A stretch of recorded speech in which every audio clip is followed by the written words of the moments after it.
Assalamualaikum warahmatullahi wabarakatuh. Saya Abdul Asmar, NIM 120650191, merupakan mahasiswa mata kuliah kecerdasan buatan. Tugas kali ini berhubungan dengan materi searching atau pencarian. Nah, di sini saya akan mengambil untuk tugas kali ini saya mengambil dua jurnal. Yang pertama itu jurnal dari dari Fakultas Teknologi Komunikasi dan Informatika Universitas Nasional yang disusun oleh Hanggita Ahmad Humansyah, Iskandar Fitri, dan Albar Rubhashi.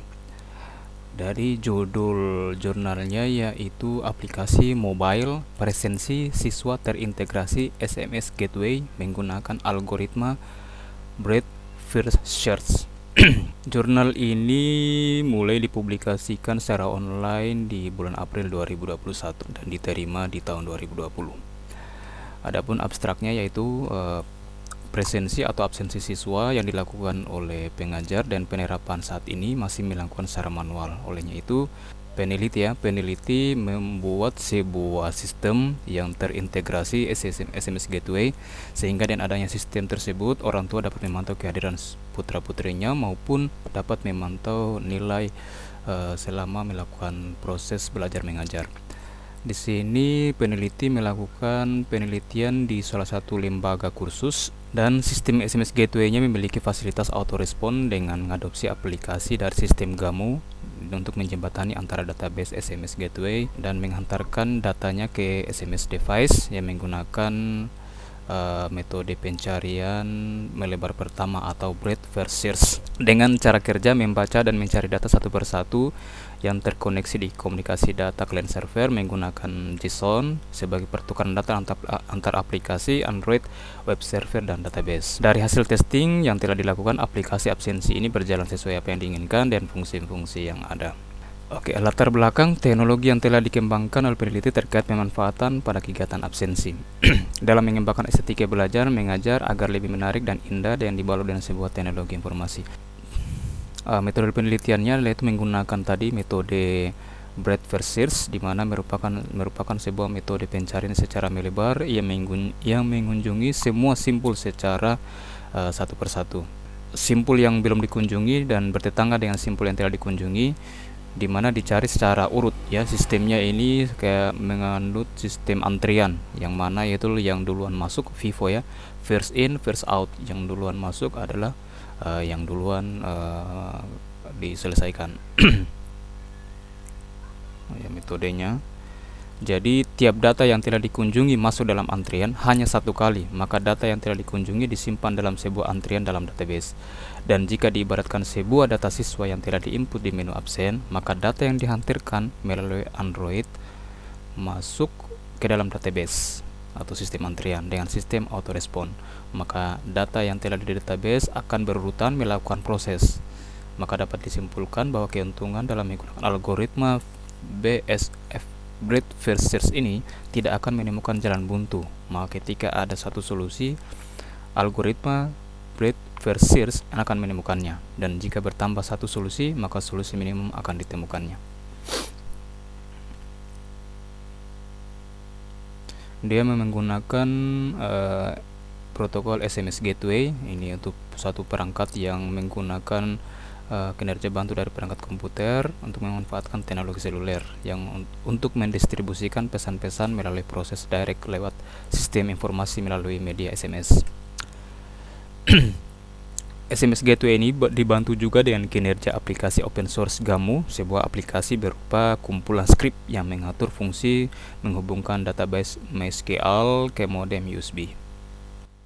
Analisa dan pembahasan. Dari hasil analisis pada sistem yang telah dibuat dengan berdasarkan kebutuhan yang ada, maka implementasi sistem aplikasi absensi berbasis Android sebagai berikut. Flowchartnya yaitu atau alurnya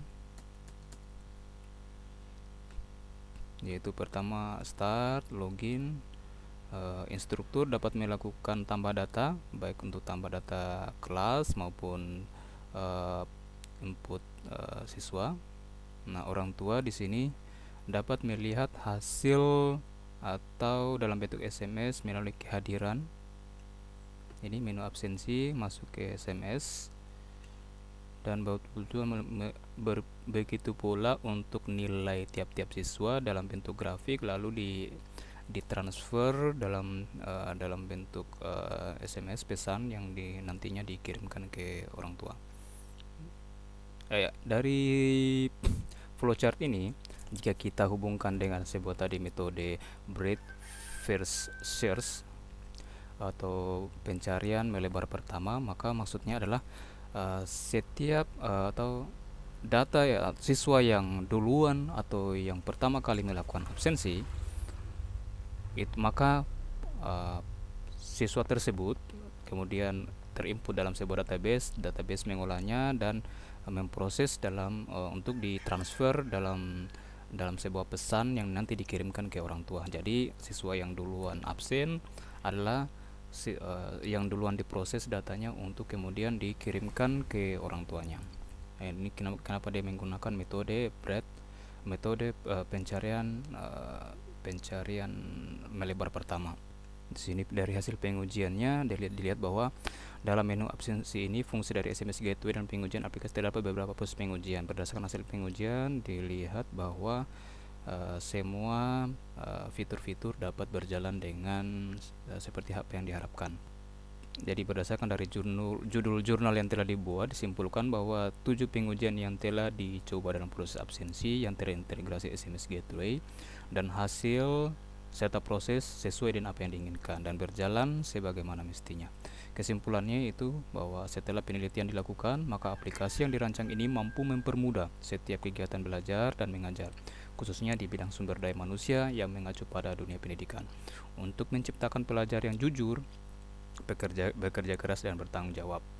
Dengan menambah estetika dari tadi fitur aplikasinya serta sistemnya, dalam mengajar dengan adanya fasilitas yang telah dibuat ini menambah nilai tambah bagi sebuah lembaga kursus di bidang pendidikan, khususnya mendapat kepercayaan lebih dari orang tua yang telah mempercayakan anaknya belajar di lembaga kursus atau lembaga pendidikan yang terkait. Ya, itu sedikit ulasan tentang jurnal yang pertama. Selanjutnya untuk artikel yang kedua, saya mengambil sebuah artikel dari Universitas Negeri Surabaya dengan nomor artikel ISSN 27743993 di tahun 2021 juga. Judulnya adalah Sistem Informasi Rekomendasi Penjadwalan Sidang Skripsi dengan metode Depth First Search pada jurusan Teknik Informatika Negeri Surabaya, Universitas Negeri Surabaya. Peneliti adalah Etalia Santi Nurjana dan Aris Dwi Indrianti. Di jurnal yang kedua ini dia fokus pada metode pencarian mendalam pertama, depth first search. Yang dicari adalah mencari jadwal ujian sidang, ujian skripsi, dengan tentunya dengan variabel-variabel atau dengan persyaratan-persyaratan tertentu dalam sebuah kampus atau universitas. Abstraknya yaitu penjadwalan sidang skripsi adalah suatu hal yang wajib bagi setiap kepala program studi di jurusan Teknik Informatika Universitas Negeri Surabaya. Dalam memenuhi kewajibannya membuat jadwal, seringkali kepala program studi mengalami kesulitan mencocokkan jadwal antara dosen pembimbing dan dosen penguji, dikarenakan padatnya jadwal mengajar dan jadwal sidang yang dimiliki setiap dosen.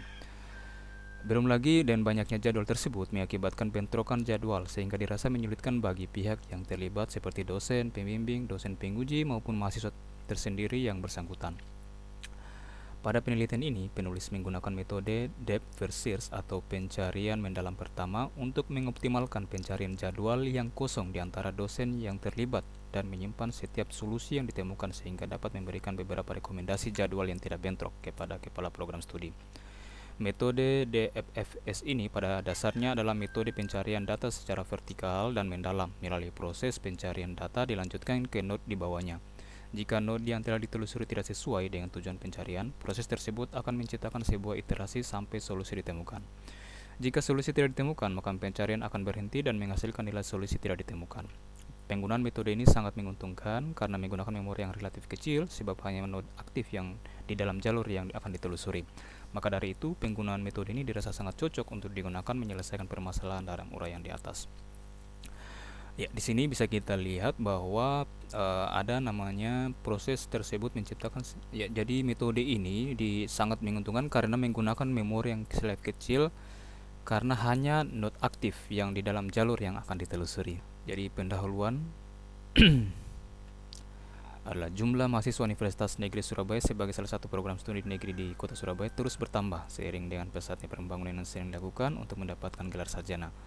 Setiap kepala program studi memiliki cukup banyak mahasiswa akan dihadapkan pada sebuah permasalahan setiap periode pendaftaran ujian sidang. Jadi tadi ya, padatnya jadwal ya, antara dosen penguji, dosen pembimbing maupun melihat dari jumlah mahasiswa yang akan melakukan ujian sidang tentu akan mempengaruhi pada saat penentuan jadwal yang terbaik untuk ujian tersebut. Penjadwalan ini adalah merupakan sebuah masalah dalam menempatkan waktu. Berdasarkan permasalahan yang diuraikan di atas, penulis menggunakan metode depth first search untuk menghasilkan sebuah solusi berupa rekomendasi jadwal yang tidak saling bentrok dengan jadwal mengajar setiap dosen yang terlibat. Metodologinya yaitu penjadwalan adalah sebuah proses pembagian waktu yang direncanakan sesuai dengan urutan kerja yang memenuhi syarat. Jadwal diatur sedemikian rupa sehingga menjadi terperinci dan dapat membantu mengatur waktu dari suatu kegiatan. Jadi metode depth first search adalah metode pencarian data secara vertikal dan mendalam melalui node. Pencarian data dilanjutkan ke node di bawahnya jika node yang sedang ditelusuri tidak sesuai dengan tujuan pencarian. Jika digambarkan dalam bentuk pohon ya, metode depth first melakukan pencarian data mulai dari turunan simpul cabang. Jadi diselesaikan simpul cabang dari sebelah kiri. Ya, sudah selesai sebelah kiri, masuk ke simpul yang ke tengah. Lalu setelahnya baru menyelesaikan simpul yang berada di sebelah kanan. Hasil dan pembahasan. Untuk menemukan solusi berupa rekomendasi jadwal sidang yang tidak bertabrakan dengan jadwal mengajar dosen menggunakan metode depth first search, penulis akan menjabarkan proses pencarian solusi secara manual. Jadi pertama penulis di sini melakukan simulasi dan dibuat secara manual. Jadwal mengajar dosen dari hari Senin sampai Jumat. Begitu juga untuk dosen. Dibuatkan tabelnya. Setelah dibuatkan jadwal, dibuatkan tabel mana yang kosong. Seperti ini, dosen A ternyata kosong di hari Rabu dan hari Jumat. Begitu juga seterusnya sampai dosen C. Setelah dilakukan penjadwalan secara manual, selanjutnya di sini juga ternyata dengan mengacu pemodelan masing-masing jadwal, data tersebut disusun menjadi sebuah pohon, yaitu pohon pencarian. Jadi dibuatkan sebuah pohon pencarian pertama dari jam 7, jam 8, jam 9, baru mengerucut pada jadwal harian Senin, Selasa, Rabu, Kamis, Jumat, begitu juga, dan dilihat dari tujuan akhirnya adalah melihat dari dosennya, nama dosen A, B, dan C. Ini dari pohon pencarian dilihat bahwa ternyata ada dosen A, dosen B, dan dosen C yang kosong ya, seperti ini ya. Hari Rabu jam 7 kosong. Berdasarkan tadi pohon pencarian didapatkan solusinya. Ini masih dibuat secara manual ya. Solusinya yang ditemukan dari literasi di atas adalah hari Rabu jam 7, hari Rabu jam 8, hari Rabu jam 11, hari Senin jam 12, hari Kamis jam 13, dan seterusnya. Nah, di sini diimplementasi dalam sebuah metodenya, implementasi metode depth first search, di mana setelah melakukan pencarian solusi secara manual didapatkan hasil, maka proses tersebut kemudian diimplementasikan ke sistem informasi rekomendasi penjadwalan sidang skripsi. Dibuatlah flow chartnya sebelum melakukan program, yaitu input, berkas persyaratan sidang, jika valid, proses penjadwalan dengan metode DSF. Jadi fokusnya di sini adalah proses penjadwalannya dan metode DSF. Selanjutnya jadwal sidang keluar, baru selesai. Input data ya. Input data ini mungkin akan berbeda-beda di sini sesuai dengan dari kampus Universitas Negeri Surabaya, bahwa sebelum melakukan sidang skripsi, mahasiswa perlu mengunggah berkas persyaratan yang diperlukan untuk mendaftar seminar proposal. Data yang diunggah mahasiswa itulah yang akan diproses oleh kepala program studi, divalidasi oleh kepala program studi. Jika telah valid, lanjut pada pencarian solusi menggunakan metode DSF, pencarian jadwal. Berkas yang dinyatakan valid kemudian akan dilakukan penjadwalan disesuaikan dengan jadwal dosen terlibat. Hasil implementasinya pada implementasi program, adapun hasil implementasi dari metode depth first search yang dilakukan oleh peneliti ini bahwa dia menyesuaikan kebutuhan penjadwalan sesuai dengan aturan yang diterapkan oleh Universitas Negeri Surabaya, seperti berkas-berkas yang diperlukan untuk mengajukan pendaftaran seminar sesuai dengan use case diagram yang disebutkan di atas tersebut, bahwa screen capture halaman penjadwalan di sistem informasi rekomendasi penjadwalan sidang skripsi seperti pada layar ini. Nah, hasil rekomendasi artinya berdasarkan dari jadwal-jadwal tiap dosen yang dipilih. Contoh di sini menampilkan penjadwalan. Jadi untuk hari rekomendasinya ada 3 hari, yaitu Selasa, Rabu, dan Kamis. Selasa langsung menunjuk pada jamnya, jam 2, Rabu jam 5, hari Kamis jam 1. Kesimpulannya bahwa rekomendasi jadwal sidang yang dihasilkan oleh pencarian dengan metode depth first search dapat mempermudah kepala program studi menentukan jadwal yang terhindar dari risiko bentrokan dengan jadwal mengajar para dosen. Metode depth FS ini pada dasarnya adalah metode pencarian jalur tercepat. Ya, kenapa ini tadi salah satu juga pilihan kenapa di sini penulis melakukan memilih metode depth first search, karena metode ini bisa dikatakan adalah metode pencarian jalur tercepat yang jika diterapkan dalam sebuah sistem, penggunaannya akan cukup efisien dinilai dari penggunaan memori yang sedikit dan waktu yang lebih cepat. Dari hasil pengujian pencarian, metode depth first search terbukti dapat menyimpan seluruh solusi yang memungkinkan dengan mempertimbangkan syarat-syarat yang menjadi ketentuan khusus dalam menentukan rekomendasi jadwal yang tepat. Jadi seperti itu ulasan saya terkait dengan dua buah artikel. Yang pertama tadi artikel aplikasi mobile presiden siswa dengan menggunakan algoritma breadth first search, dan kedua adalah jurnal dengan judul Sistem Informasi Rekomendasi Penjadwalan Sidang Skripsi dengan metode depth first search. Perbedaannya pertama dilihat dari metode yang digunakan. Metode di jurnal pertama menggunakan metode breadth first search karena pada metode ini dirasa bahwa dia menganut sistem antrian, di mana siswa yang melakukan absensi lebih awal adalah yang kemudian diproses untuk dikirimkan datanya ke orang tua. Jadi dia berdasarkan input yang lebih cepat dan diproses. Selanjutnya untuk pada jurnal kedua menggunakan metode depth first search dalam pembuatan penjadwalan, karena metode ini menurut penulis bahwa metode ini membutuhkan sumber daya atau memori yang lebih sedikit, sehingga dia lebih efisien dalam hal memori yang lebih kecil dan waktu yang diperlukan juga lebih cepat. Mungkin cukup sekian apa yang bisa saya uraikan. Terakhir mungkin cukup sekian apa yang saya bisa ulas terkait dua jurnal ini. Intinya kedua jurnal ini adalah membahas mengenai sistem pencarian dengan metode sistem pertama dengan metode breadth first search, ya, pencarian secara melebar, dan kedua pencarian secara mendalam, depth first search. Terima kasih atas perhatiannya. Saya akhiri dengan ucapan wabillahi taufiq wal hidayah. Wassalamualaikum warahmatullahi wabarakatuh.